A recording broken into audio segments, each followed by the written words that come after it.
Okay, 3, 2, 1. Oh my goodness. Good morning, good afternoon. Whatever it is for you, I hope you're having a fantastic day. My name is Zach Schomler. This is Strong Opinion Sports. Thank you so very much for tuning in. Today is Thursday, October 17th. And first of all, man, I love doing this show. It's so much fun. And right now I'm in the middle of I've been having really slow internet all week. And so hopefully soon I'll get my own apartment. We'll solve these problems. You know, upload speed. For me to upload an episode to YouTube takes about 8 hours right now, which is insanity and absurd. And I even do it the faster way. There's faster ways to do it. If you're commenting, don't comment, do it this way or this way. Trust me, I do every single way you possibly can to speed it up. The internet is a giant problem where I live. I'm moving soon. I'm getting my own place. It's coming. We'll fix that problem. This is the second podcast I'm recording this week. It's number 2 of 3. The next podcast I will record will have a bunch of film analysis and all kinds of really good stuff about quarterbacks you want to hear. I'm excited for that. I don't think people fully understand how much time it takes to record one of those. To record, it's not just recording, right? You got to watch film for like a ton of football games. And then you got to analyze them and figure out what do they mean? What are all the things you're learning from all of it? You got to organize the videos. You have to write it. You have to, organize all your notes into something that makes sense. It's a ton of work. And then you got to edit it. And honestly, editing a bunch of clips of football takes forever. So I promise you, it's coming. But you got to understand, film analysis videos are by far and away the most difficult thing I make. And they're coming. They are coming. I want to start today with this, though. By the way, I got to say, thank you so much to everybody who watches and listens. I'm having a blast. I love this show. It's just my favorite thing in the world. And I'm so grateful for the people who do listen. Let's start with Jalen Ramsey. Jalen Ramsey was traded to the LA Rams. It was a trade between the Rams and the Jaguars. The Jaguars got a haul. They got 2 first-round draft picks and a 4th-round pick in return for Jalen Ramsey. That's a crazy good trade for the Jaguars. And it's interesting, the Jaguars didn't have a bunch of leverage here, in my opinion. Jalen was not going to play for them, and he wanted a new contract. They weren't going to give it to him. So the fact that they got 2 first-round picks and a 4th-round pick shows, 1, the Jaguars got a great haul, and it 2 shows that Jalen Ramsey is really, really talented. And it's funny, my mouth keeps wanting to say Jalen Hurts because that's the guy in my mind. No, Jalen Ramsey, the cornerback, he's really, I think, the best corner in the NFL. But I want to start with the Jaguars. It's good for the Jaguars because they have a quarterback situation, I believe, figured out. Whether it's Nick Foles or Gardner Minshew, they have 2. They're not going to draft a 3rd quarterback. And they have 2 now new first-round picks on top of the ones they already have. That's great for their franchise, for building a franchise. I really like that. And especially if the Rams missed the playoffs this year, really good for the Jaguars, who want that pick to be higher and as high as possible. Next, I'm really happy for Jalen Ramsey in this trade. He wanted out, and he's going to a really, really good franchise, the LA Rams. I love the Rams general manager. I like their head coach. He gets to play for Wade Phillips, a defensive coordinator who's got a great football mind, who's a player's coach who likes his guys. He also gets to play for Sean McVay, a player's coach, a guy with a good culture, a guy I played with in high school, Samson Ebicom, plays for the Rams. He loves it there. The culture in that locker room is awesome. And Jalen was smart. You can't mention that you're happy for Jalen Ramsey without pointing out the path that got him here. First he said he was sick and missed a bunch of work. And then he said he had to miss time because he wanted to spend it with his pregnant girlfriend. And then in the end, he settled on, well, my back hurts, and he had a back injury, so he missed time for that. It was really smart by Jalen because everything he said was something that's difficult to criticize, especially hey, I want to be with my pregnant girlfriend. It's like, well, in today's day and age, it's hard to be critical of that. I do want you to notice, though, the minute he got traded, suddenly Jalen Hurts' back feels great. He's going to play this Sunday. Oh, wow. He wanted out. He wanted to get traded to the Rams. Well, he wanted to get traded anywhere other than Jacksonville. He got his wish. I think it's worked out well for him. He's went to a good franchise. I'm happy for Jalen Ramsey. So what did the Rams get? What does he mean to that franchise? Honestly, I do not think that Jalen Ramsey comes in and suddenly changes their entire franchise. They're not going to go to the playoffs now because of this one move. The problems right now are the offense. It's the offensive line is a big problem for the Rams. The quarterback, Jared Goff, I'm going to do a film analysis of him eventually. I don't know what's going on. I haven't watched a bunch of film, but it sounds like it's him. And I know what I have seen is the offensive line is not very good. I watched that Rams-Buccaneers game. And I think the reason why they traded for Jalen Ramsey was not to solve their immediate problems. The Rams are not crazy. They know that Jalen Ramsey's not the solution to all their problems. They're not delusional. They traded for him because he's an answer, a long-term solution to a problem that they have. They wanted a new premier corner. They're not going to have to worry about the corner position for years. They got Jalen Ramsey. He's 24 years old. He's already, in my opinion, the best corner in the entire NFL. That's significant, right? The next 6 years, Jalen Ramsey in LA, no problem. He's the guy. He's going to play for a long time at a high level. And I think for the Rams, the opportunity to get Jalen Ramsey was just too good to pass up. They're like, we cannot miss out on this. Right now, they have Aqib Talib. He's out. He's older. He's injured. He's 33 years old. He's on the injured reserve. And they had Marcus Peters, who has a lot of talent, who's a really... the word is just talent. He does a lot of stuff I like as a corner, but he takes a lot of risks, and that leads to inconsistent play. He gets beat often. Last year when the Rams brought in Aqib Talib and Marcus Peters, I loved the move. They took a risk. Like, we're going to bring in 2 new corners. We're going to make a big change. And the Rams were smart to bring them in, and now they're smart to get rid of Marcus Peters. They traded away Marcus Peters to the Ravens for a linebacker and a fifth-round pick, excuse me. And right now, Aqib Talib, he's older, he's injured, he's on the injured reserve, he's 33 years old.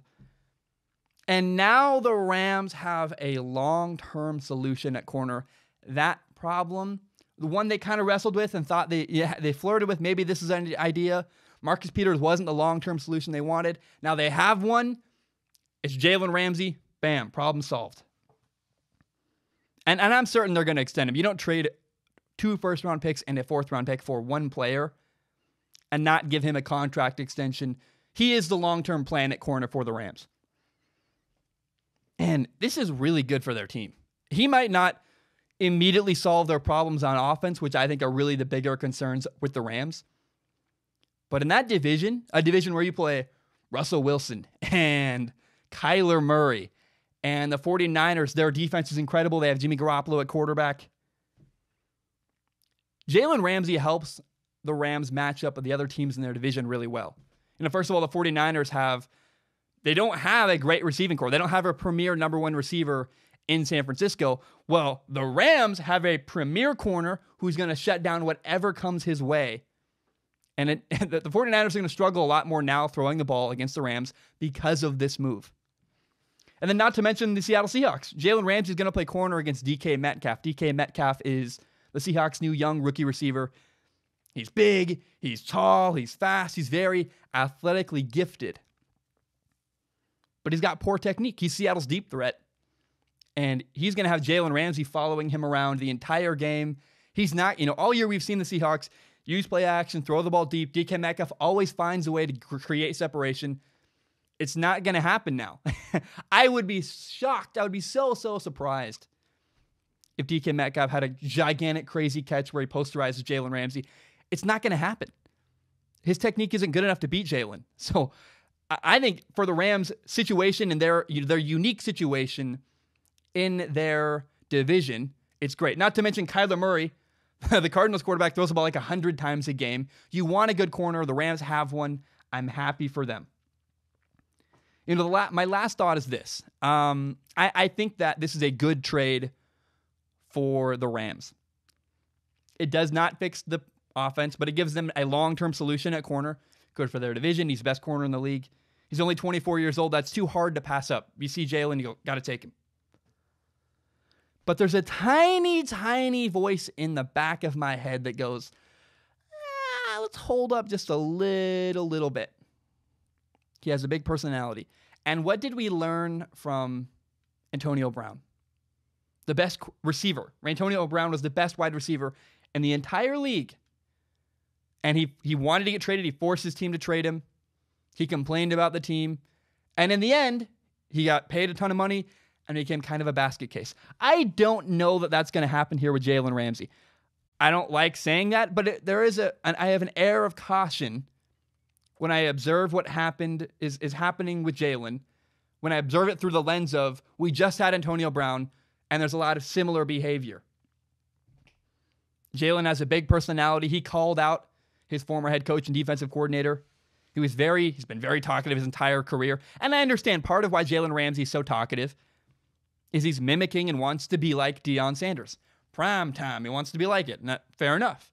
I'm the best. I'm premier. I'm the blockbuster corner. I want attention because I'm good and I deserve it. Fair enough, I guess. And for me, like as a radio, radio host, podcast host, whatever, as a content creator, Jalen Ramsey creates gold for me because I get to see what he says, and the headlines he creates with his mouth are wonderful. I love it. And I think it's somewhat good for a locker room because he calls it like he sees it.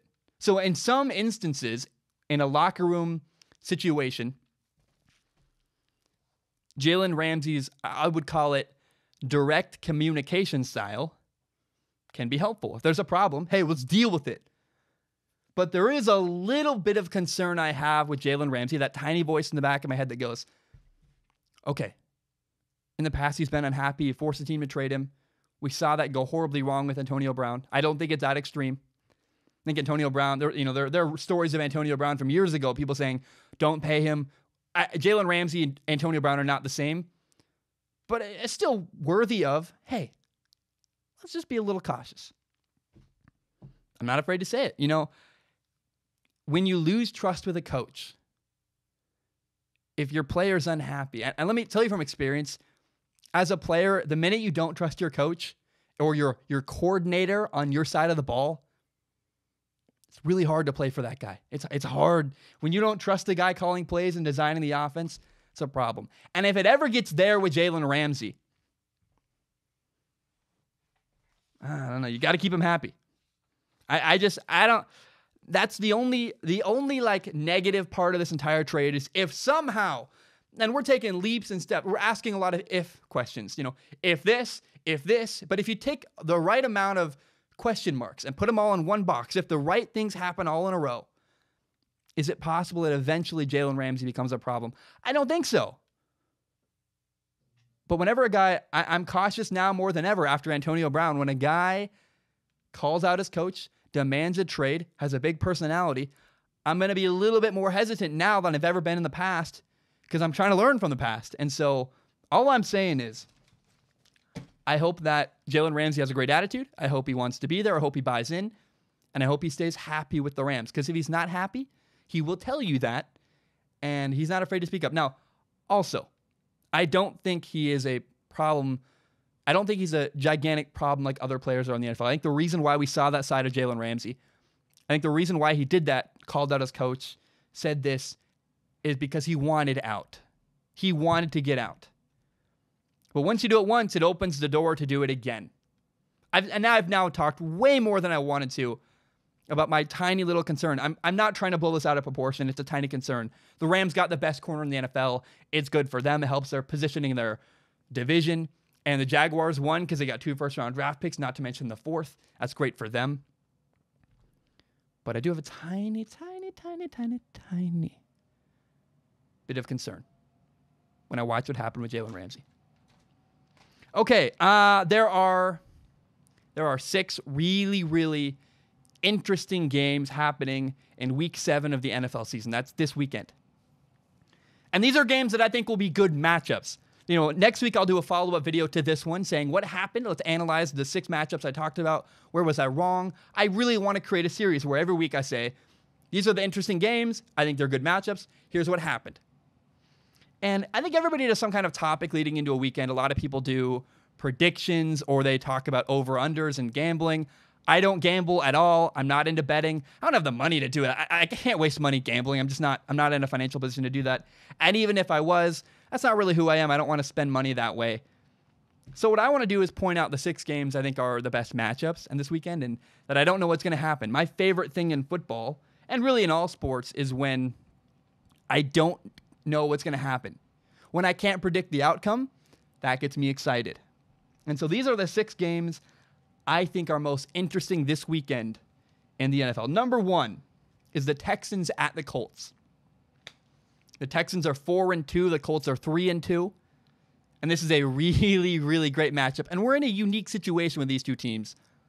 Both of them are coming off victories over the Kansas City Chiefs. It's very interesting. You know, the Texans beat the Chiefs last week in week 6. And 2 weeks ago in week 5, the Colts beat the Chiefs and then had a bye week. So their very next game is against the Texans. That's kind of cool, kind of unique, interesting. And the matchup I cannot wait to see in this game is Deshaun Watson against the Colts defense. I think, you know, Deshaun Watson to me is one of the word is that comes to my mind is like premier or blockbuster or must-watch quarterbacks. He's the future of the NFL in my opinion. I really love him. It's like him, Patrick Mahomes, and we'll see who else kind of comes and rises to the top. I thought maybe Baker. I thought maybe Carson Wentz. They're both, you know, up and down, but Deshaun Watson and Patrick Mahomes have consistently been incredible. They're the future of the NFL, and to me, Deshaun Watson is unrivaled. Nobody appreciates him enough. And the Colts defense, not only are they phenomenal, they're also getting back Darius Leonard, a linebacker who had a concussion. He was out for a couple weeks. He's coming back into the roster this week to play. And the interesting part of this matchup is that the Colts played a lot of press man coverage against the Kansas City Chiefs 2 weeks ago. I do not think they can do that and get away with it this week. The problem is that the Texans have, unlike the Chiefs, the Texans have a great receiver, DeAndre Hopkins. I dare you to play press man coverage against DeAndre Hopkins. That's a bad idea. Even for the Colts. I think the Colts have good personnel. They're not going to be able to play that style of defense. I am excited to watch that matchup, what happens. However, the Colts have had 2 weeks to prepare for this game. They had a bye week. So their defense is going to have a plan. Their offense is going to have some kind of plan. That's what I'm excited to see. You know, I don't like, that's not true. I like Jacoby Brissett, the Colts quarterback. I don't love him. You can like something. Love is a next level. I love my girlfriend. I like my friends. I like Jacoby Brissett. I love Russell Wilson. It's a different level. And yet, with 2 weeks to plan and a great offensive mind, Frank Reich, as the head coach / offensive coordinator in Indianapolis, I'm excited to see what happens. The Texans and Colts, it's going to be a phenomenal game this weekend. It's on CBS. I hope you watch. I can't wait to talk about it next week. The second game I want to talk about, it's the Cardinals at the Giants. The Cardinals are 2-3-1. The Giants are 2-4. And this game is fun for one reason to me. I can think of a second one, but for me, it's the matchup between rookie quarterbacks Daniel Jones and Kyler Murray. The first overall pick and the 6th overall pick. They're meeting today or this weekend. It's going to be awesome. I cannot wait to watch this game on Sunday. It's not today. It's happening on Sunday. And part of what's fun about this is I'm not sure which team has the edge. I have a hunch that the New York Giants have the edge. They're getting their running back Saquon Barkley back from an injury. He rolled his ankle basically. And every report I'm hearing out of New York is that Saquon Barkley is rearing, ready to go. Like when you hold something back for a while and it just builds up. You're like, I want to get it out. Saquon Barkley's ready to explode. He's the running back for the Giants. I am so excited to watch him and the effort he brings on Sunday. However, don't forget, the Cardinals have a good running back too. They have David Johnson. He's been injured. He didn't practice on Wednesday, but he is expected to play. But the key, though, is these two quarterbacks. Both quarterbacks, Kyler Murray and Daniel Jones, have a ton of talent. And Kyler has been he got put a lot on his plate. Kyler Murray has the entire offense at his disposal. He's doing stuff that I'm very impressed with. So if you get a chance, give that game a glance. Watch the Cardinals and the Giants if you get a chance. Just check in that game. I think it's going to be a fun watch, a good matchup. And I'm excited to see what happens. The next game I want to talk about is in Chicago. It's the Bears hosting the New Orleans Saints. The Saints are 5-1. The Bears are 3-2. And what's shocking to me is that the Saints are 4-0 without their starting quarterback, Drew Brees. Wow, that's awesome to me. And their backup quarterback, Teddy Bridgewater, for the Saints, has really stepped up. He's doing a great job. However, here are the teams that Teddy Bridgewater and the defenses Teddy Bridgewater has faced so far. I think the most impressive was the Seattle Seahawks, but he's also played against the Buccaneers, the Cowboys, and the Jaguars. Look, the Buccaneers have a good defensive line, and the Cowboys have a good pass rusher. The Seahawks aren't terrible. They have a good pass rush. But this game is different. You know, you can, I guess you can kind of go, I don't know what to think. It's the weaker defenses. This game against the Bears defense and Khalil Mack, this is the one for Teddy Bridgewater that if he wins this game and plays well, you can't not buy into him anymore. This is a statement game and an opportunity for Teddy Bridgewater to prove who he is as a quarterback and show he can show up against an elite defense, because that's what's going to happen on Sunday. He's going to play against a really, really fantastic, I think the word is elite, an elite defense. And, you know, the Saints defense is also really good. This could be kind of a boring game because Mitchell Trubisky, if Teddy Bridgewater struggles against a great defense, which, hey, look, any quarterback will struggle against the Bears defense. Even Tom Brady is going to slow down a lot. Tom Brady, Aaron Rodgers, no matter who it is, right? They slow down against the Bears defense because they're so good. But the Saints defense is really good. And Mitchell Trubisky, the Bears quarterback, is inept. He drives me nuts. Like, he has receivers open. He either doesn't see them or doesn't make a throw. He's very inconsistent. He's either going to cost the Bears the game this weekend or be the reason why they don't score a ton of points.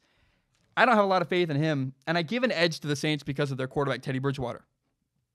But the narrative here is two weaker quarterbacks, two great defenses, and an opportunity for Teddy Bridgewater to make a name for himself and say, look, I'm 4-0.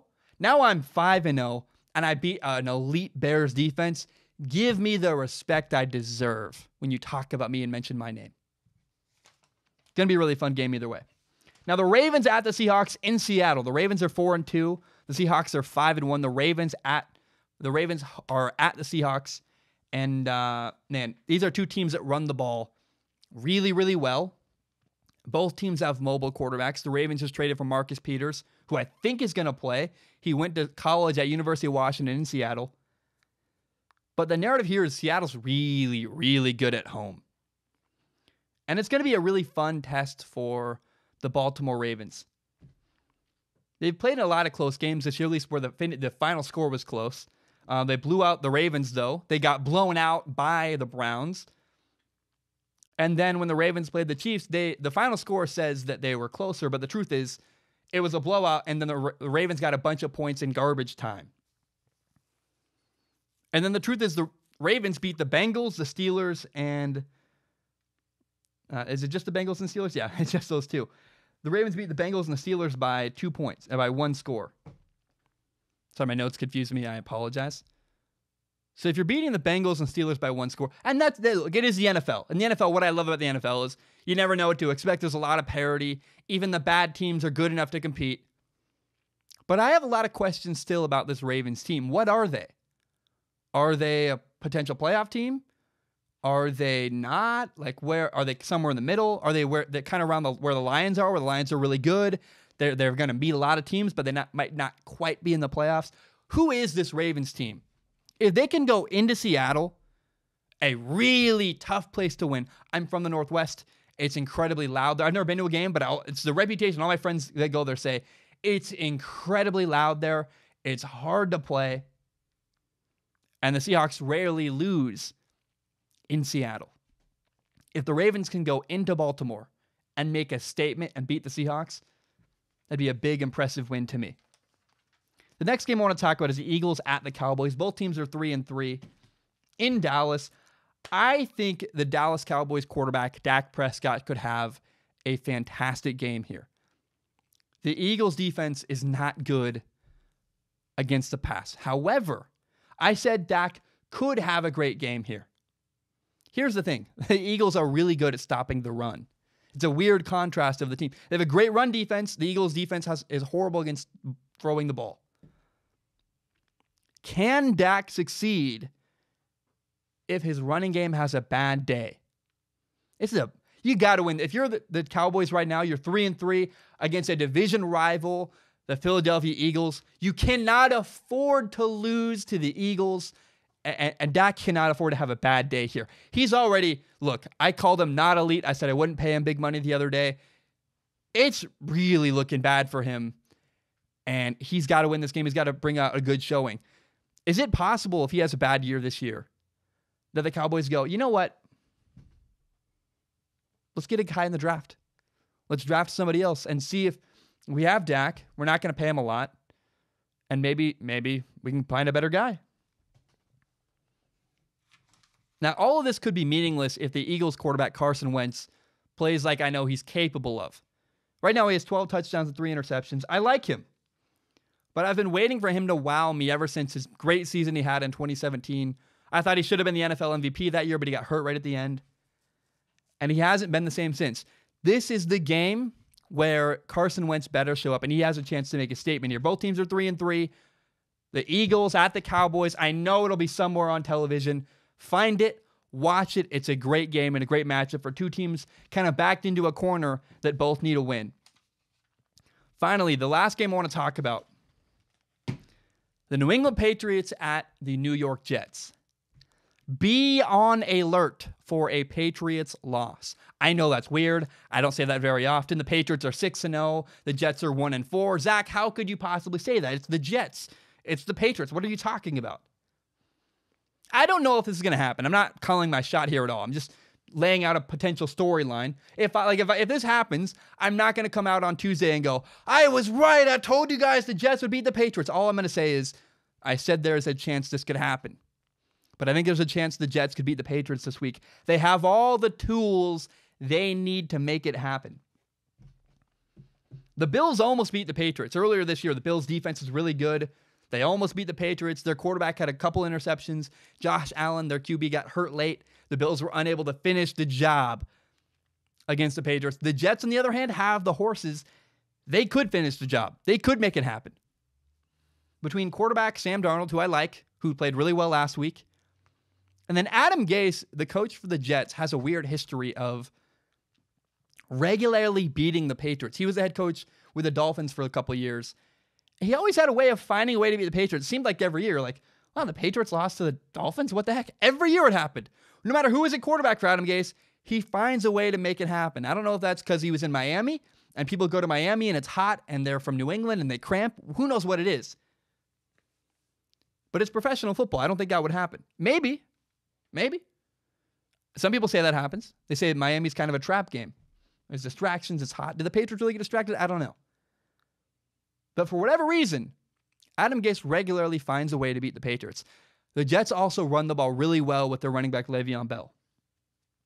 And the key is their defense. They have a defense that could stifle and frustrate the New England Patriots quarterback Tom Brady. So I think there's a chance that the Jets can beat the Patriots. Also, I'm very curious, by the way. Everyone keeps sending me comments. Tom Brady it's not Tom Brady's fault. It's the receivers. Tom Brady's receivers are bad, this and that. It's like, Tom Brady's receivers are not bad. He does not have elite receivers. He doesn't have a Mike Evans or a DeAndre Hopkins or a Julio Jones.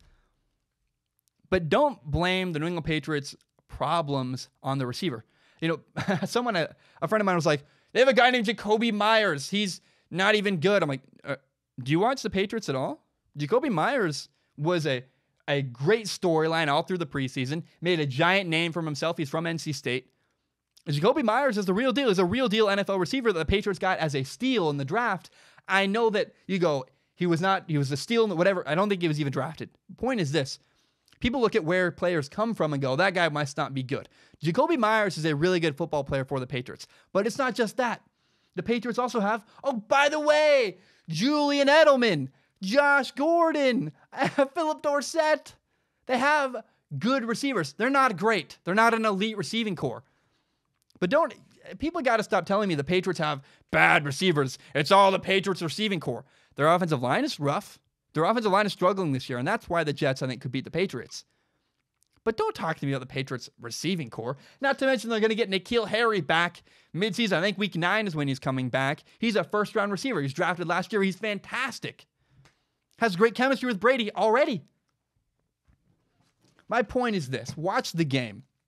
Watch the Jets and the Patriots. I think it's going to be really fun. And there's a potential chance that the Jets upset the Patriots on Sunday. Guys, those are the games I'm excited to watch. There's 6 of them. It's going to be awesome. Enjoy Sunday. It's going to be so much fun. And we'll talk about those games next week. Okay, this will be brief because I'm not going to cut it out into a full clip, and I don't want to talk. I just did a whole segment about games and previewing games. I don't want to do it again, but I do want to talk about 3 games in college football this weekend that are awesome. If you're listening to the podcast and you want something to do on Saturday, just check into these 3 games. The first game I want to talk about, number 12 Oregon is at number 5 Washington in Seattle. It's a great matchup. It's 12:30 on the West Coast time. It's in the middle of the day. It's on ABC. These are the 2 best teams in the Pac-12, in my opinion. 2 premier quarterbacks, Justin Herbert, Jacob Eason. It's going to be really fun. Watch that game. Also watch number 17 Arizona State at number 13 Utah. I love Salt Lake City. It's a fun city to go to. Great place to visit. I don't know if I'd want to live there, but I really like visiting there. It's very pretty. That game's happening at 3 p.m. on West Coast time on Pac-12 Network. And these are 2 really good teams. I'm not sure who's going to win. And that's what makes it fun. When you're not sure who's going to win a game, Arizona State or Utah, it's great. And this is also why the Pac-12 doesn't make it into the college football playoff. They consistently have so many good matchups, so many good games. They beat up on each other because they're all really kind of just middle and all really pretty solid. The Pac-12 beats up on each other every year. Nobody dominates it and they don't make it in. But if you just watch Pac-12 football and you don't care about the national, like what's going on nationally, dude, it's a great league with good games that are close and intense and fun. And so I think it's a really fun game in the Pac-12 this week. Arizona State at Utah. Finally, in the Big Ten, you have number 16 Michigan at number 7 Penn State.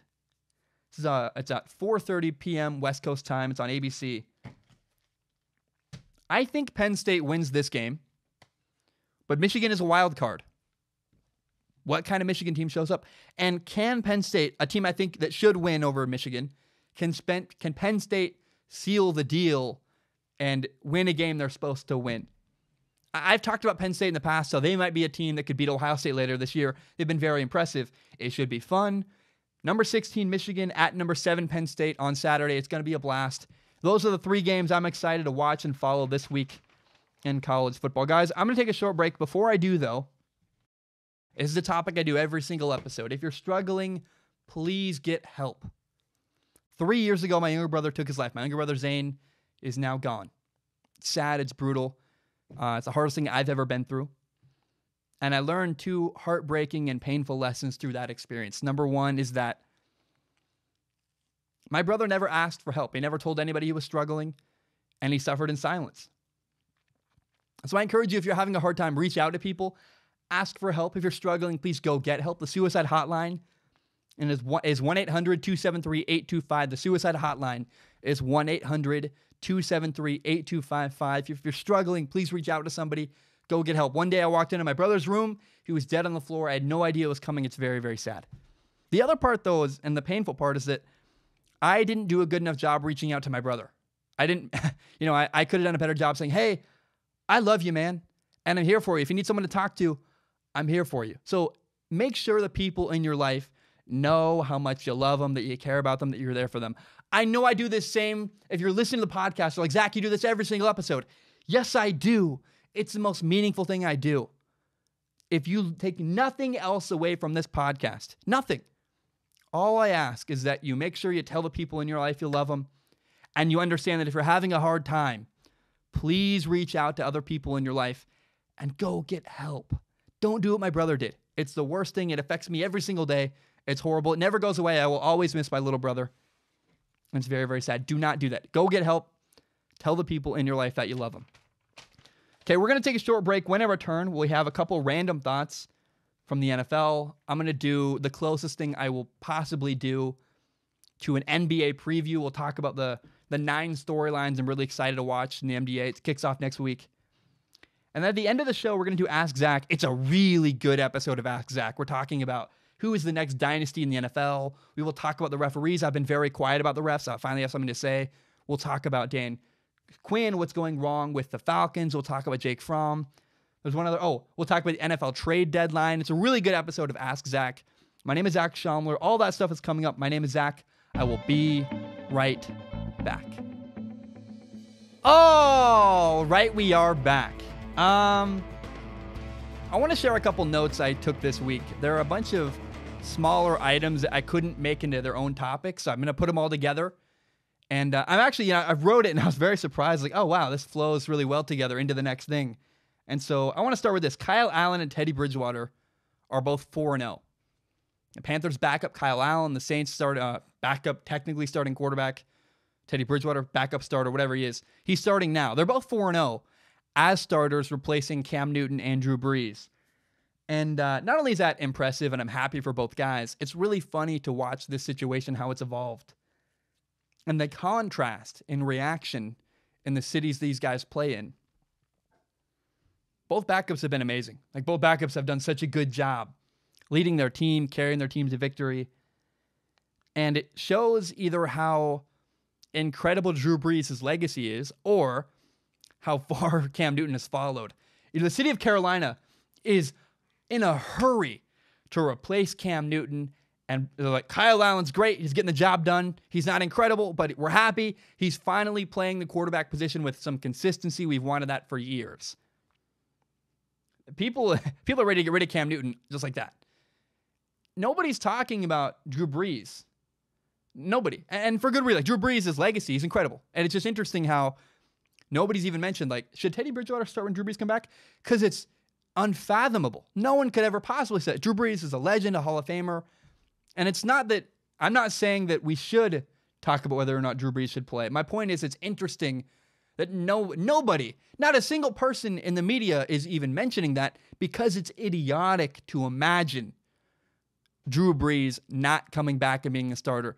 Because it's just not it's just funny to me. You'd think some idiot on TV somewhere would say that. Should Teddy be the guy? And no one even dares go near it because it's so obvious how dumb that is. I thought it was funny and wanted to point that out. And then Kyle Allen replaces Cam. They're 4-0. Replaces Cam Newton. And it's wild, but I'm on team Kyle Allen. Kyle Allen is playing really, really well. Very consistently, bringing a lot of stability to the quarterback position in Carolina. I'd take him over Cam Newton. In my mind, in Carolina, he's the guy. Long term. I'm done with Cam. And that leads me to my next note, which is that the Bears quarterbacks are really, really bad.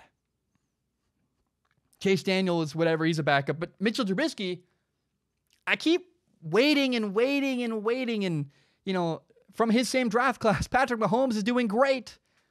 And Deshaun Watson's doing fantastic. And Mitchell Trubisky, we just keep waiting. We keep waiting, and he's just a mess. He's not good. I know it's only year 2. It's a little early to say this, but the reason why I'm bringing this up now and not giving Mitchell Trubisky more time to develop is that there are 2 guys available right now in the NFL. Marcus Mariota, he just got benched, and Cam Newton. And the Bears had better pull the trigger and make a move for one of those 2 guys. I know that's unconventional, but Marcus Mariota and Matt Nagy's offense would be incredible. I know. Look, I prefer Marcus Mariota. I think he'd be better with the Bears. I know he failed in Tennessee. It didn't work. It did not work. But he also never had a great head coach and a great offensive coordinator. Never had a great coach on offense. And the Bears head coach, Matt Nagy, is an offensive genius. The systems he runs and the schemes he runs, the plays designed he has are like, oh my gosh, you're creating great matchups over and over and over again for your quarterback. And the Bears quarterback, Mitchell Trubisky, cannot take advantage of those matchups and the play design of Matt Nagy because he either misses guys wide open, he doesn't understand his system, or he's slow to pick reads. He just regularly is not good enough, and it drives me nuts. I hate watching it. And so I'm telling you now, the Bears better make a play at Marcus Mariota or Cam Newton. It's the move they got to make. It's what I would do if I was the Bears. I think Marcus Mariota would fit really well with the Bears. You don't need to ask a lot of Marcus Mariota in Chicago. If he's the Bears quarterback, Design an offense the same way you've done for Mitchell Trubisky, and I guarantee you, Mariota can do better than Trubisky has. It drives me nuts. I hate watching him. And I just think, man, you gotta pull the trigger. Now, I look at the Browns right now. I look around at the Browns, and Odell Beckham Jr. is struggling. He's had some drops, and people are ready to, oh, man, it's just not good in Cleveland. They're losing games. And the Browns' offensive line is really bad. Very, very bad. And it's very interesting to look back on what happened this offseason with the Bears and the Giants. The Browns and the Giants. The Browns and the Giants made 2 trades. And at the end of those trades, the Browns ended up with Odell Beckham Jr.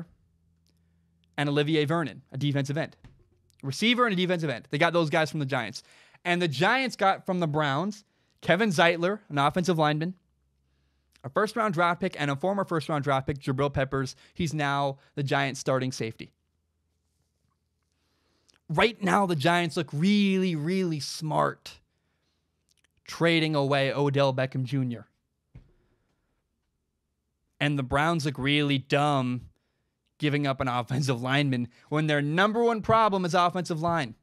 They don't need a receiver. They have Jarvis Landry. And honestly, Odell Beckham Jr. has been underwhelming. Dropping passes, had a fumble. It's just not impressive. I don't know. It could be. When I watch film, I don't really love the way the Browns are using Odell Beckham Jr. But also, it's just more and more glaringly clear they need offensive linemen. They had one, and they got rid of one. And everybody in New York, all the New York sports fans were so angry and PO'd, and all those angry New York sports fans were wrong when the Giants got rid of Odell Beckham Jr. I talked about it in my film analysis of Eli Manning. Said he's not great.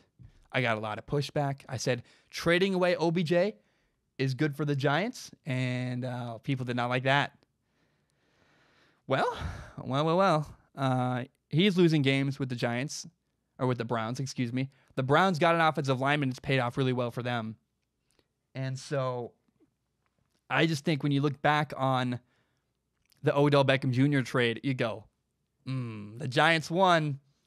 I don't like that. I know in Madden it doesn't make sense to trade away Odell Beckham Jr., but this is not Madden. The Giants won the Odell Beckham Jr. trade. Now, there are rumors that the Browns are trying to trade for Trent Williams, the Redskins' left tackle. Trent Williams is currently holding out, and he does not want to play for the Redskins. I don't blame him at all.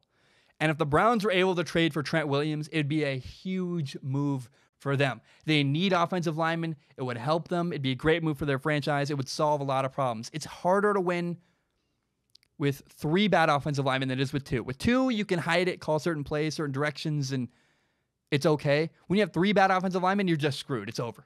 Right now, the Browns are just screwed, and it's over. If they can get Trent Williams, bam, that's a big move for them. Now, the Redskins don't want to part ways with Trent Williams. They're an idiotically, horribly run franchise. And I know that Trent Williams is holding out, and a lot of people are concerned, well, if Trent Williams doesn't want to play for the Redskins, why would he want to play for the Browns? They're 2-4. They're a bad team. I know you can see potential parallels between the Browns and the Redskins if you look at just their records. But the Redskins' front office and their organization is awful. And Trent Williams' issues with the medical staff and with their upper management in Washington with the Redskins, his problem is not about anything other than, I hate the Redskins. I hate the way they're run. I hate their medical staff. I hate their front office. Yeah, if you trade for Trent Williams, he's going to play for the Browns.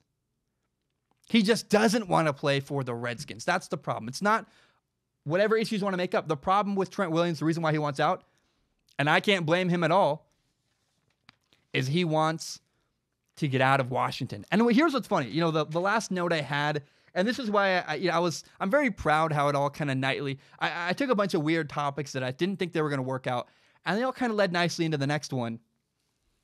Kyle Shanahan is the 49ers head coach. And if you know the backstory, he spent time as the Redskins offensive coordinator in Washington.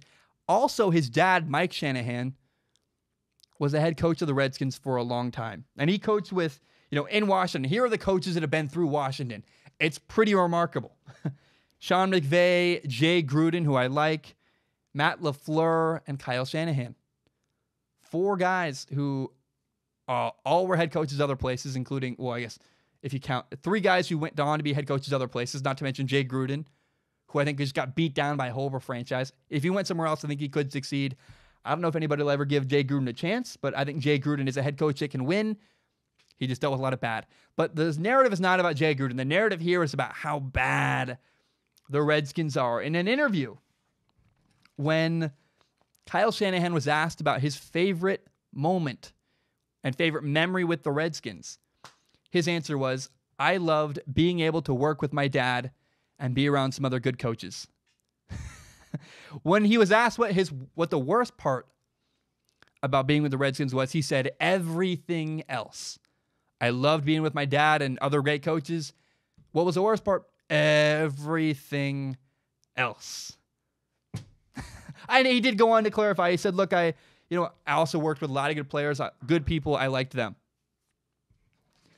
And, Kyle Shanahan also in 2017, in August, in an interview, he said, he was talking about the Redskins. He said, I was proud of the work I did there, especially under the circumstances that weren't the easiest.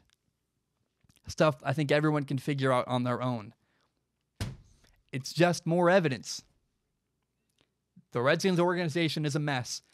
And ownership and upper management is the problem. Dan Snyder, if you ever get off your high horse and watch this YouTube video, you're failing. You got to look in the mirror. You are the problem. All right. Let's now move on to the NBA. Dude, I'm drinking this drink. It makes me so happy. It's not alcoholic. No, it's not water. It's not soda. I found a drink that just works for me. And a specific company that makes it exactly how I like it. I'm trying to get them to sponsor me. I'm so happy. But yeah, man, I just it just works for me. It makes my brain happy. Everything works for me. Probably sounds weird, my brain happy. Again, it's not mind altering at all. It's just it makes me happy because I've been wanting a drink to take out with my friends. When I don't like alcohol very much. I'm not a soda guy. Like I wanted a drink too that I can have on the show, or that I can drink while I work on the show and watch film, or that I can take out with my friends at a bar and say hi to people and watch at football games with my friends and at parties when we go out to my friends' houses. Like I found the drink that works for me. And I ain't telling anybody what it is until they get back to me and sponsor me, because I want to be able to say, like, this is it. They pay me. So if you're a fan of me and my development as a human, as a business owner, root for that they finally get back to me and allow me to they sponsor me, because I really want that. I want to be able to tell people what the company I'm talking about is, because they do such a good job. I really love their product. On October 22nd, the NBA regular season will begin. And I know I'm known for football. I'm excited to watch the NBA this year. I love the storylines. I love basketball. I grew up playing basketball. And I know that I've become an NFL focused podcast. But that's not the only thing I want to talk about. I love basketball. I want to talk about it. And I've done a lot of talking with my friends who play college basketball to learn. I want to learn the game. I want to get better at it. So I want to talk about the 9 storylines that I am excited to watch this year in the NBA. Number 1 is Los Angeles. The LA Lakers, LeBron James, Anthony Davis, DeMarcus Cousins, Dwight Howard of all people, Kyle Kuzma, Rajon Rondo. They have a fun player. They have Giannis, Giannis's brother, Kostas. The Lakers are a weird assembly of players that I think are going to do well around the rim, but really just big names that you go, oh, like, all right. Dwight Howard. Who would have thought he'd ever come back to LA? But it should be fun. And the reason why I highlight the Lakers is because the Lakers' battle against the Clippers for supremacy in LA is going to be so much fun to observe and watch. I think the Clippers are a better team.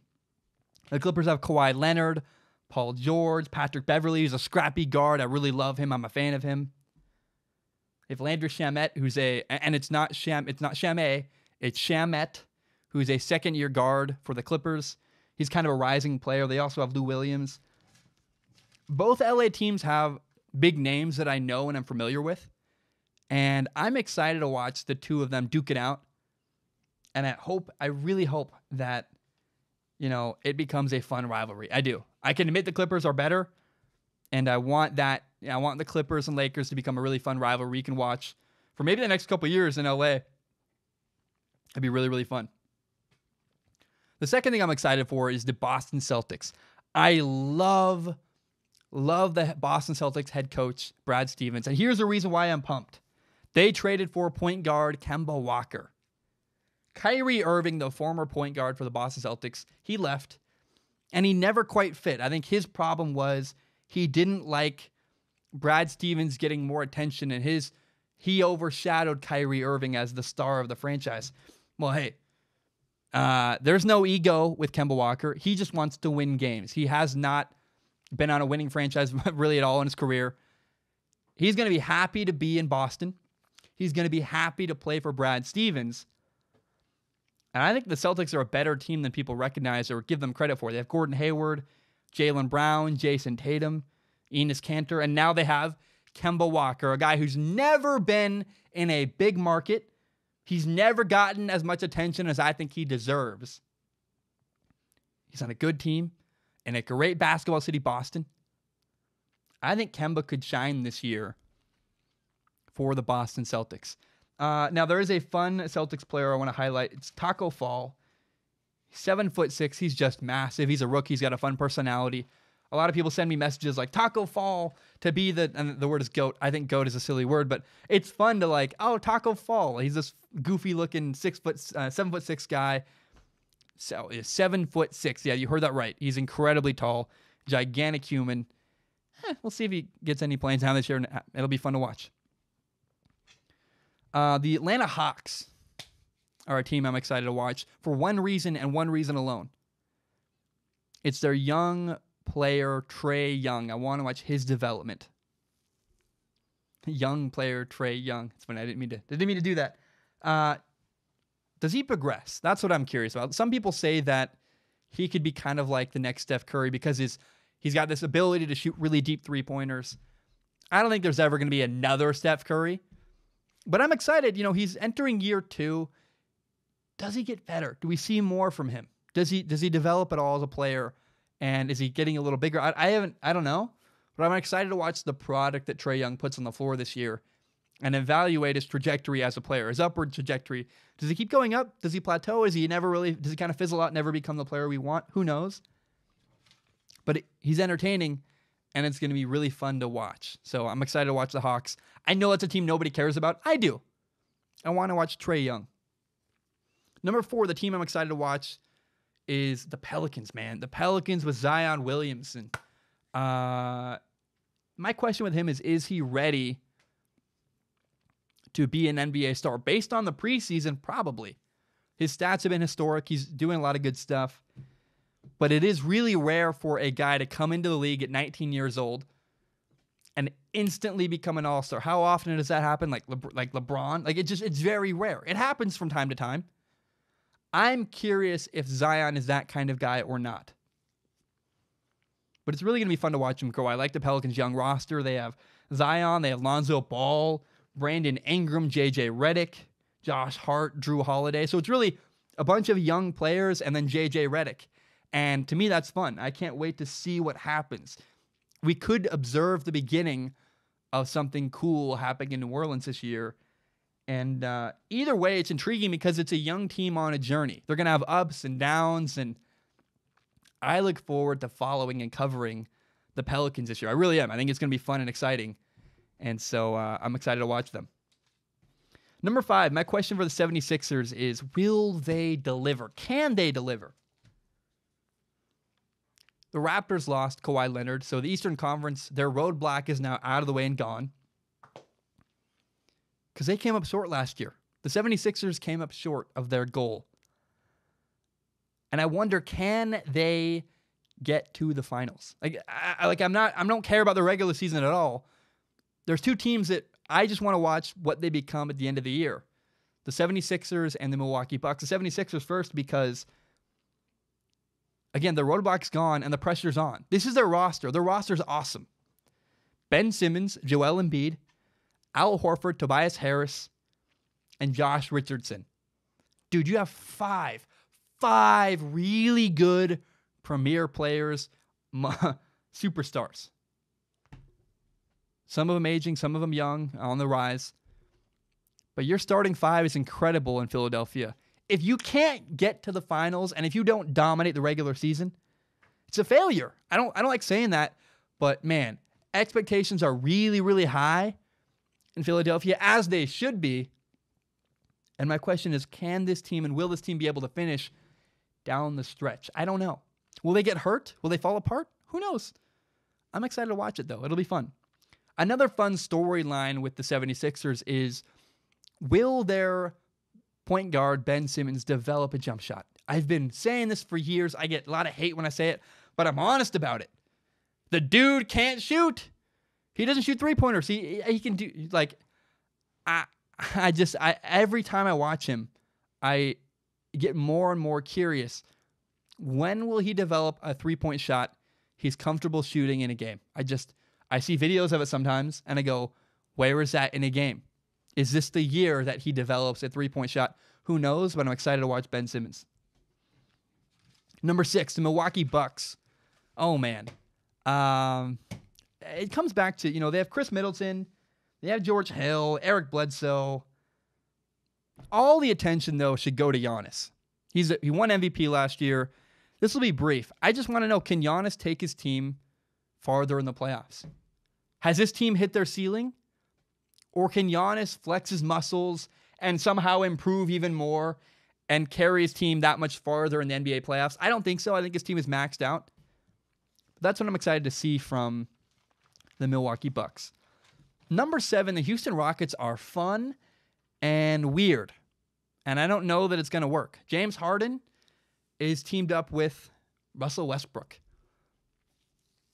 These are two ball-dominant guards on one team. There's only one basketball to share between the two of them.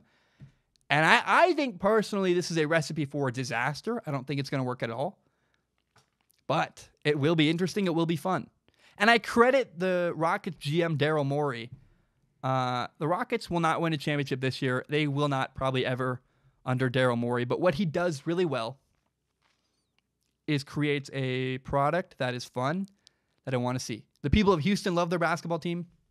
They're exciting. They win. They're consistently good. That's what Daryl Morey provides. Kind of reminds me of the Portland Trailblazers, actually. The Portland Blazers are regularly good.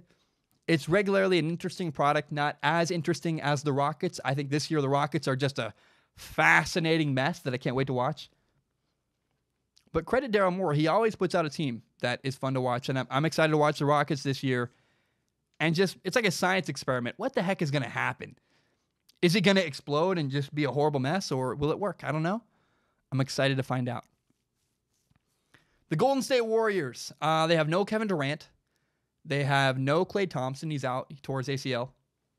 But they still have, and people act like the Warriors are down and out. They're nothing. They still have, not only do they have Kevin Durant, they have, excuse me, not only do they have Draymond Green, they added D'Angelo Russell. They have Steph Curry. Steph Curry? Does not mean anything. A team that was a super team, right? The Warriors were lauded and criticized repeatedly all the time. This team is too good. I hate how good the Warriors are. Then they lose Kevin Durant. They replace him with D'Angelo Russell. They lose Klay Thompson. Just for a little bit. He's out with a torn ACL. And everyone says, oh, the Warriors are trash. They're going to suck. It's like, what a weird emotional swing. I don't understand that at all. Technically, they still have a big three. It doesn't have Klay. It has D'Angelo Russell instead. But then eventually when Klay comes back, they'll have a big four again.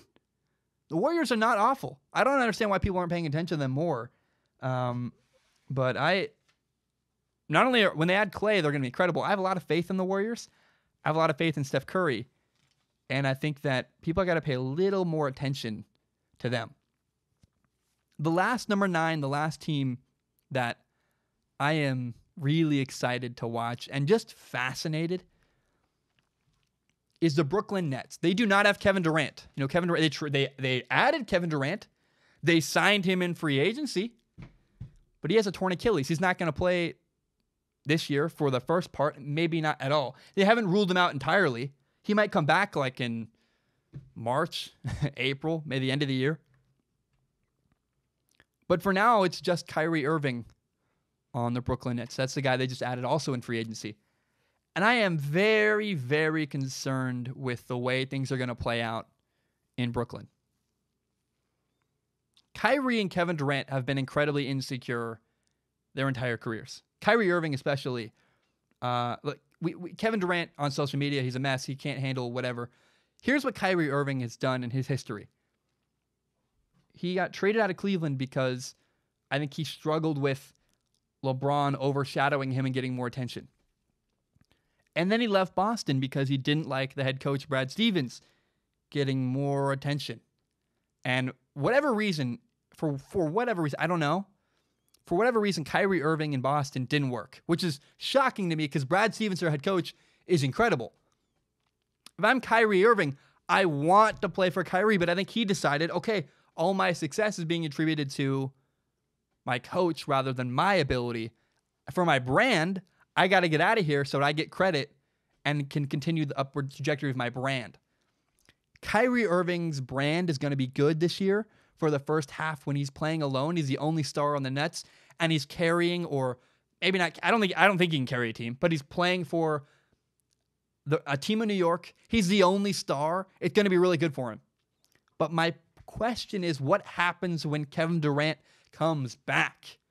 What happens when Kevin Durant joins the fold? Whose team will it be? Because it's been Kyrie's team all year. Suddenly, does the team shift over to Kevin Durant? Like, whose team is it? I don't know. You can't tell me there's not a problem coming up for the Brooklyn Nets and drama that will ensue between Kevin Durant and Kyrie Irving. There's no way the two of them can share that responsibility. They're both incredibly insecure, and I don't think it's going to work. Not to mention, here's another part. They're in New York, with a bunch of crazy, insane sports fans. I love them. I would love to be the local New York guy because it's fun and there's passion. There's also a lot of irrational people in New York. You can't tell me that Kyrie and Kevin Durant are going to love dealing with the New York media where, man, it's not Oklahoma City. It's not Cleveland. You got a lot of cameras, and I know they're coming from the Bay Area and from Boston. But New York is a different beast altogether. I have friends who are journalists there. Oh my gosh, man. It's a different animal.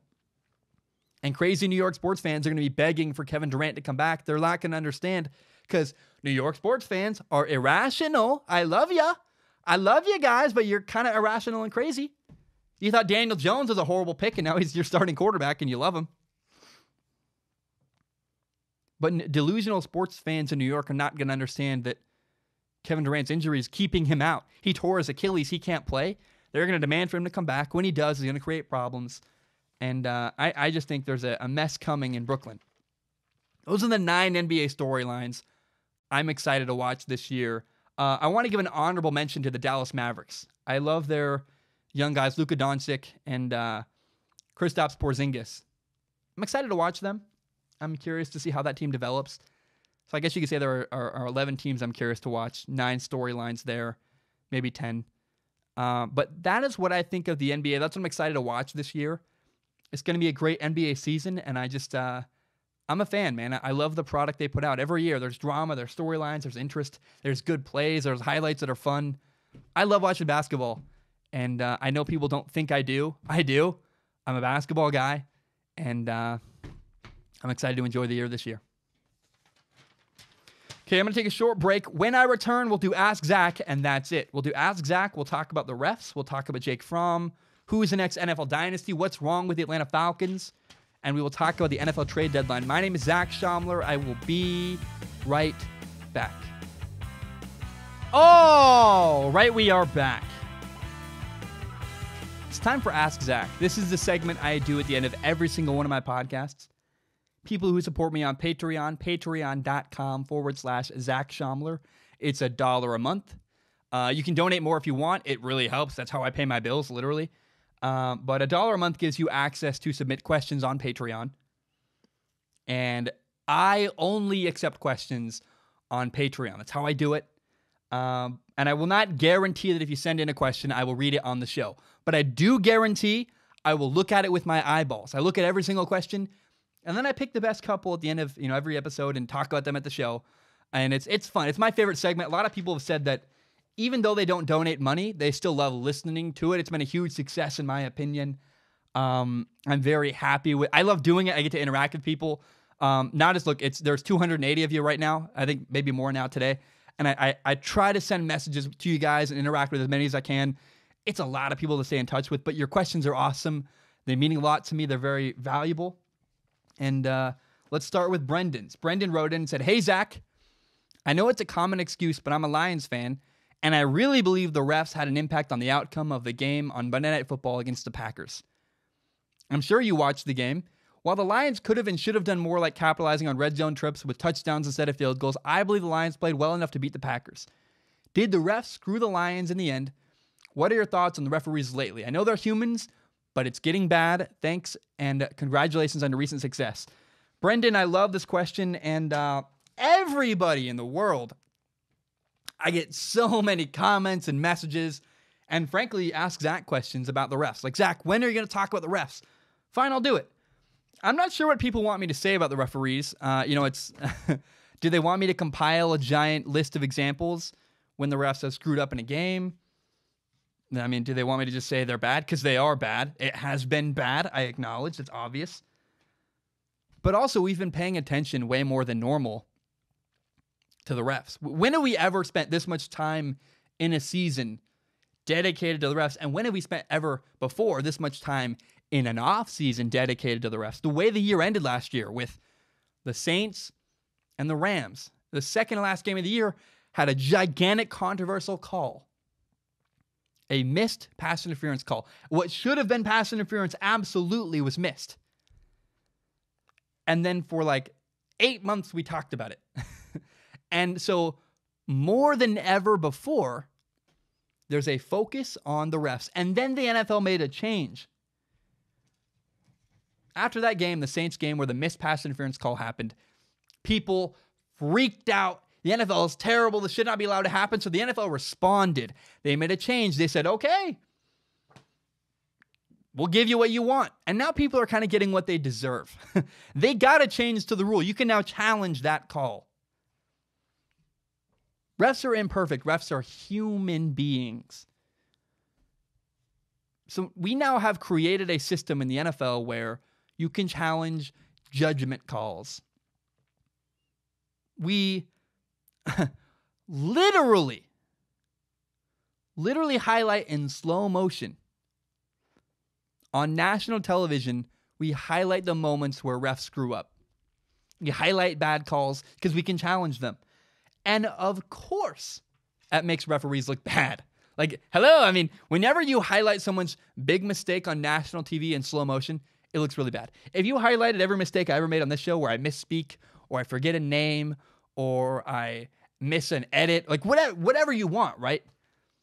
If you highlighted a video, all those, and played them in slow motion on national TV, I'd look like an idiot. I would, because I say a lot of dumb stuff. I make mistakes. The difference is now every mistake is magnified on a giant screen. So of course, the refs look bad.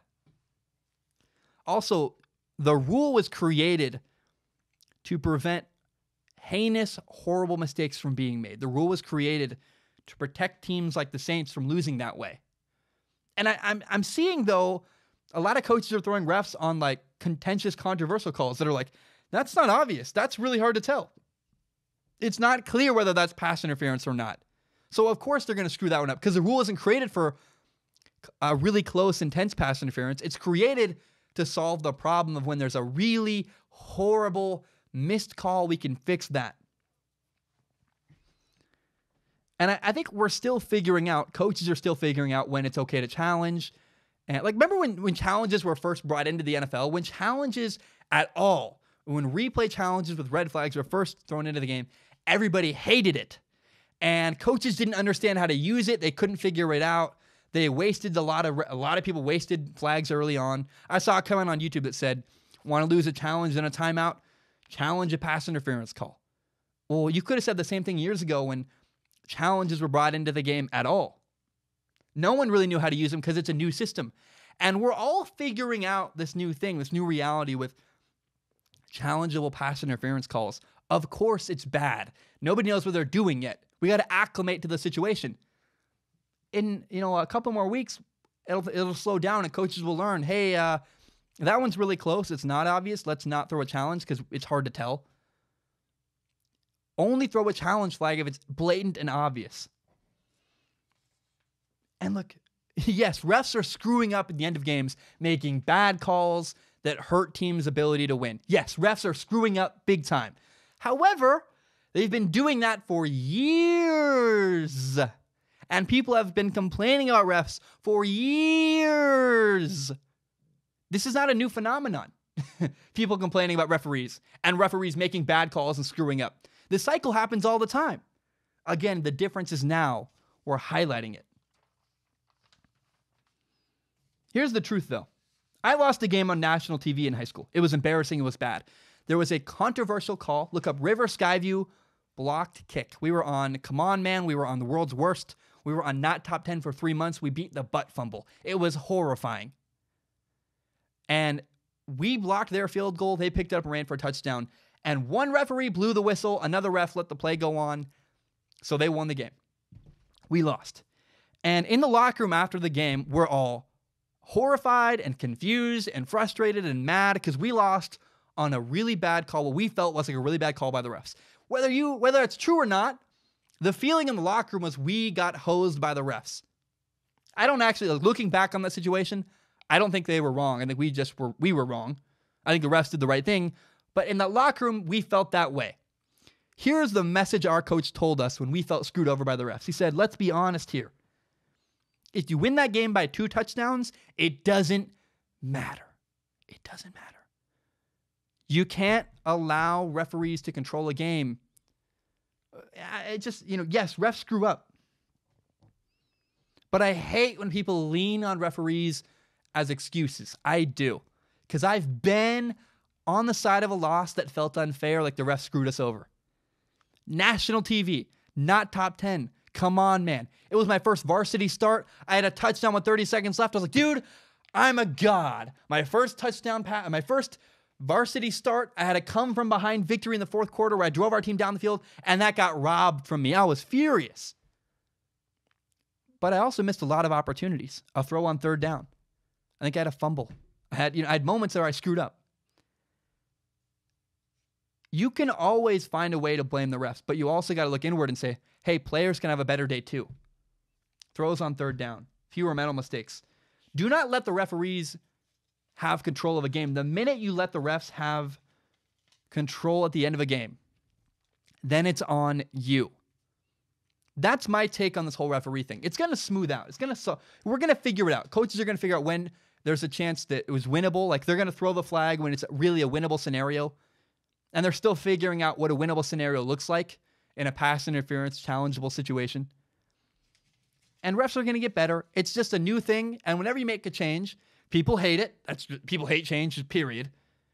And changes require time. You got to figure it out and really learn, okay, this works better here, this works better here. So everyone just relax, have some patience. I know that people are furious about the refs. We're paying way more attention than ever before.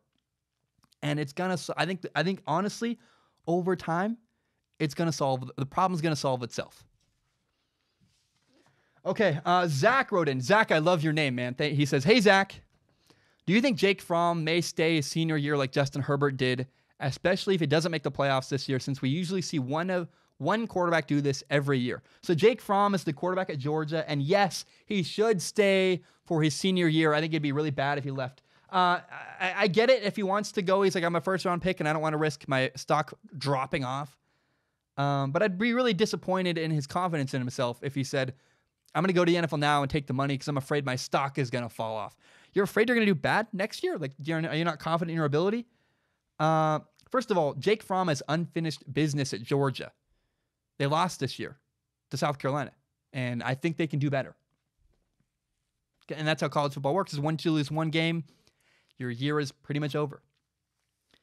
He also needs to continue developing as a quarterback. Jake Fromm, I heard a scary stat, and I don't know what to make of this stat yet, but he's 0-5 in games where he throws the ball more than 30 times. It could mean nothing. It could be, the reason why he's throwing the ball so much in those games is because he's losing and he's trying to come from behind. You could also say, he's throwing the ball when, they have no running game. And you could say, well, it's concerning because Jake Fromm throwing the ball means you lose.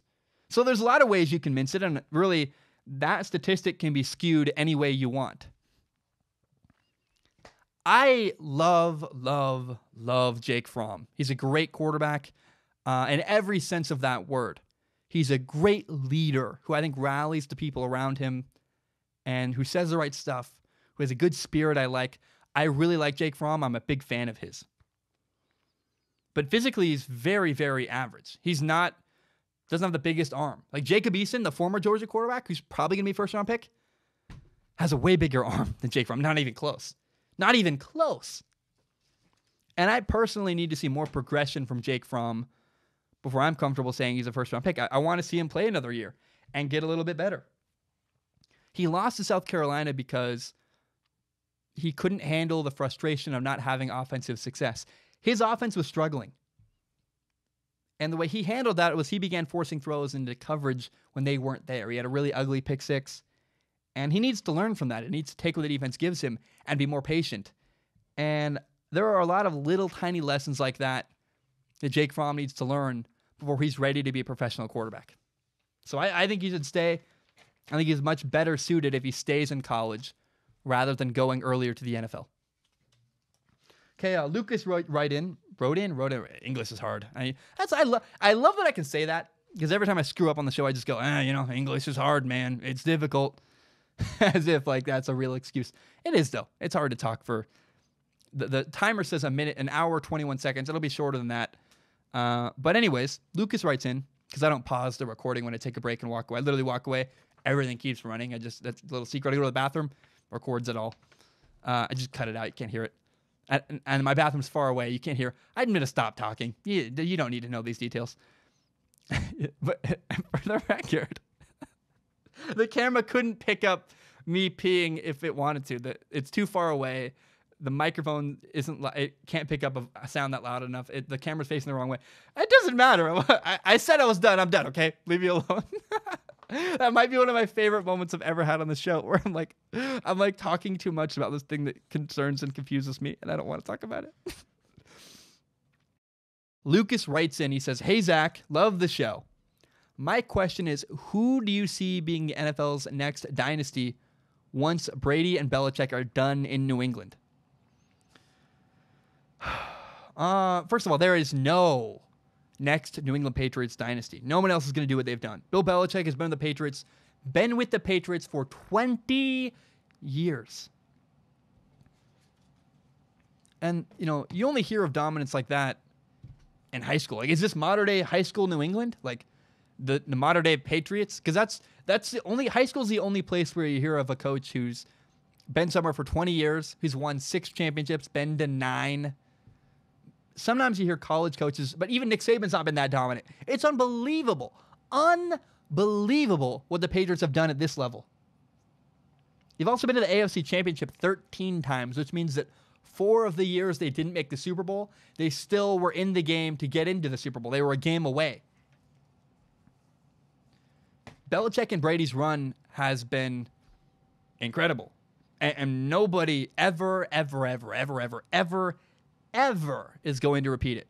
But I know that wasn't the question. The question was, who is the next dynasty? And my answer is, I don't think there is another next dynasty. I think the NFL has changed its salary so much, and players are so much more aware and they know their worth. You're not going to be able to build another team that can win Super Bowls back-to-back or have a consistent run like that, no matter who your quarterback is, no matter what happens. You're never going to see another player like Tom Brady who takes a pay cut to win. I thought the best chance of this happening was Russell Wilson, and Russell Wilson didn't. Dak Prescott won't. Aaron Rodgers didn't. Patrick Mahomes will not. Carson Wentz didn't. Drew Brees didn't. not only are quarterbacks making more and more than ever before, exorbitant amounts, taking far more of the salary cap than I think they should. You also got to pay your other guys more. Guys like Khalil Mack. Running backs are making record contracts. Every contract I hear seems like a new record contract because players, again, understand their worth and their value. You can't keep players on your team. Jalen Ramsey just got traded from the Jaguars because they didn't want to pay him what he wanted. And so you're going to see consistent good teams. You're going to see teams like the Seahawks have a good culture. They've been consistently good over the years, but they haven't been a dynasty that's dominated.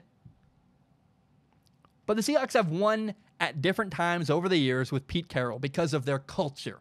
The word is culture.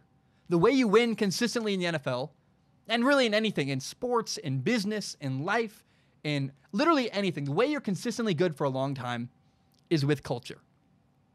However, the way you consistently win Super Bowls is great rosters and talent. How do the Dallas Cowboys or the Steelers in the 70s or the 49ers, how did teams consistently win multiple Super Bowls in a row or back-to-back-to-back? Had a ton of talent. And you can't keep a ton of talent around together anymore because guys understand I can make $57 million guaranteed over there with that team who's not as good. And I'm going to go get that. You can't build a dynasty on just culture. You also need stars. And we're not going to see a team be able to bring together stars the way teams... I think of Troy Aikman and the Dallas Cowboys. That's never going to happen again. It's not. You can try. And it might work for 1 year. The Rams last year had a giant collection of talent. But it lasted 1 year and it fizzled out and fell apart. And nobody else. This is the amazing thing about the New England Patriots, why they're so impressive. They have won Super Bowls without the talent. The Patriots are the only team in NFL history, and I think the only team ever that will be able to do this because of the stars aligned with Tom Brady and Bill Belichick. It's just an incredible situation we will never, ever, ever, ever, ever see again. This is why when I talked about the Patriots at the beginning of the year, I said, appreciate Tom Brady. Appreciate Drew Brees, but especially appreciate Tom Brady because you're never, ever going to see this again. There's a reason. I'm going to Cincinnati on December 16th, I believe, to go watch the Patriots and the Bengals because I want to see I don't really have the money for that, but I don't care. I bought it. I paid for it. I want to go see Tom Brady play before he retires because I might never, ever, ever again get the chance to see Tom Brady play live. And I want to see that happen because I understand and respect that it's a special thing we'll never, ever be able to see again. This is why the Patriots are special. They didn't need stars. The Patriots have won with culture and culture alone. Culture. Guys bought into their system. They were coachable. They paid attention. You'll never, ever see another team ever in your lifetime win 6 Super Bowls, go to 9, because guys bought into the system. And they didn't need star players. They didn't need a bunch of Pro Bowlers because guys did their job at an extremely elite level of doing your job. You will never, ever see that ever again. There's not another dynasty coming. There's not another New England Patriots. That is why the Patriots are so special and why we will never see their success ever again. Sharky wrote in. Sharky, I love your name. Sharky wrote in and said, what are some mid-season trades you'd like to see happen? So the NFL trade deadline is at 3 p.m. Central Time on Tuesday, October 29th. It's coming up fast. The number one trade I want to see is the Bears trade for quarterback Marcus Mariota or Cam Newton, Panthers quarterback. Trade for Marcus Mariota, the quarterback of the Titans, or Cam Newton, the quarterback of the Panthers. Cam Newton's not playing. He's getting overshadowed by Kyle Allen. Marcus Mariota just got benched. And it needs to happen. Matt Nagy is an offensive genius, and he's too good of an offensive coach to have his offense wasted with their quarterback, Mitchell Trubisky. What Matt Nagy does that's incredible over and over and over and over again is he finds a way to create really good matchups. Like you go, wow, how did he get Tariq Cohen that wide open? I don't understand. It's unbelievable. He's just so good at that. And the quarterback for the Bears, Mitchell Trubisky, is not good enough to capitalize. And it drives me nuts. I hate watching it. And he's inept. Mitchell Trubisky's inept. He either can't see guys when they're wide open, or he can't complete the pass. He's inaccurate enough. He misses reads. He's bad. He's so, so bad.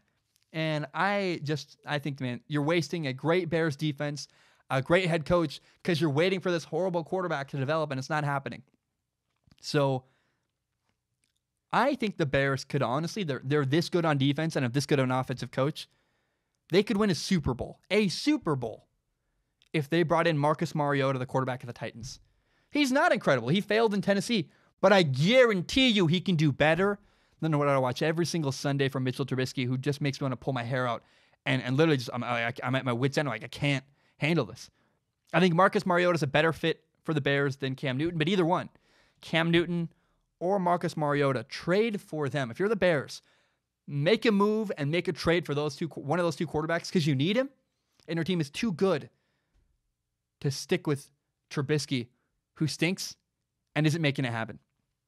The second trade I want to see is A.J. Green, the receiver from the Bengals, go literally anywhere else. I hate watching A.J. Green in Cincinnati. He's trapped there. He's on the trading block potentially. Get him out of Cincinnati. I think the Patriots should give up 2 first-round picks to get him. I think, honestly, the team I want to see make a move for him is the Dallas Cowboys. And I know people go, oh, they already have Amari Cooper. Yes, they do. I'm not a huge Amari Cooper fan. I think he's fine.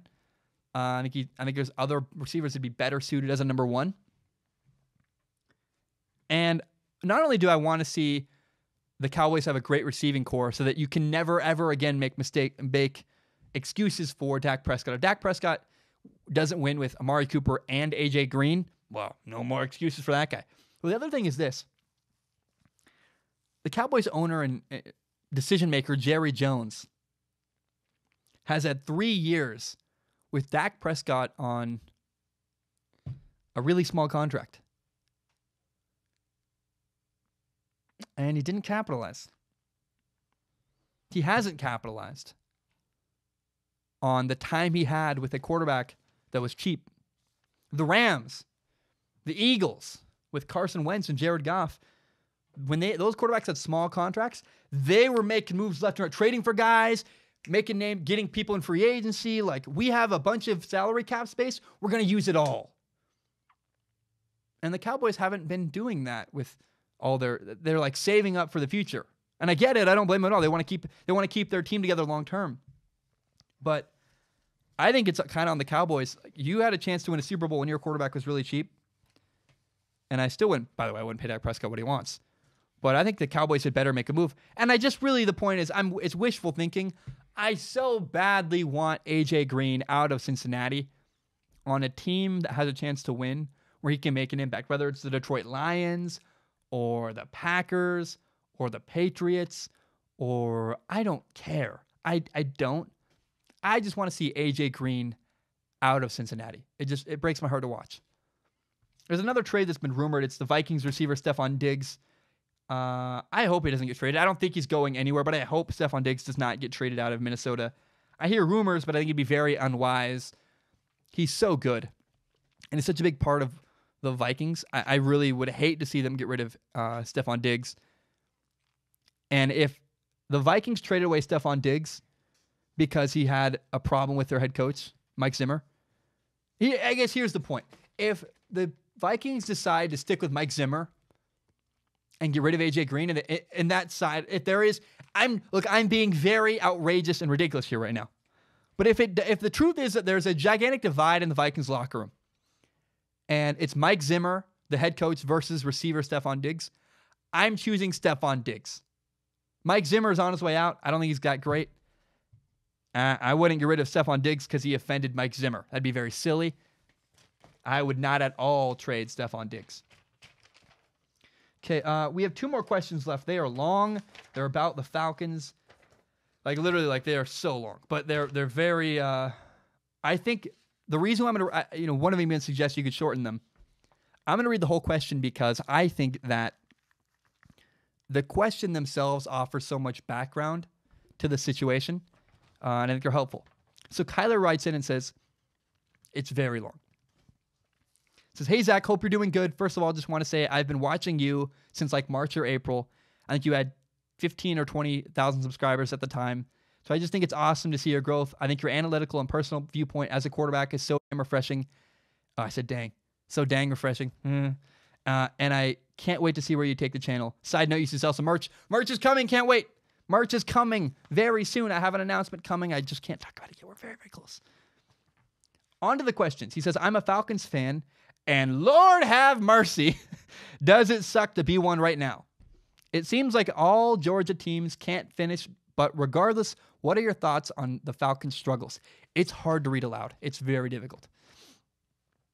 Do you think that it is largely due to post-Super Bowl expectations, with that season largely being a fluke, since we had an amazing coordinator in Kyle Shanahan, who I will root for wherever he is? Or do you think the reason why the Falcons have struggled is attributed to injuries over the past few years, or maybe that Dan Quinn has taken too much on his plate and the players both defensively aren't buying into a system, and similarly the offense not buying into the offensive coordinator? I feel like we obviously have a passing talent.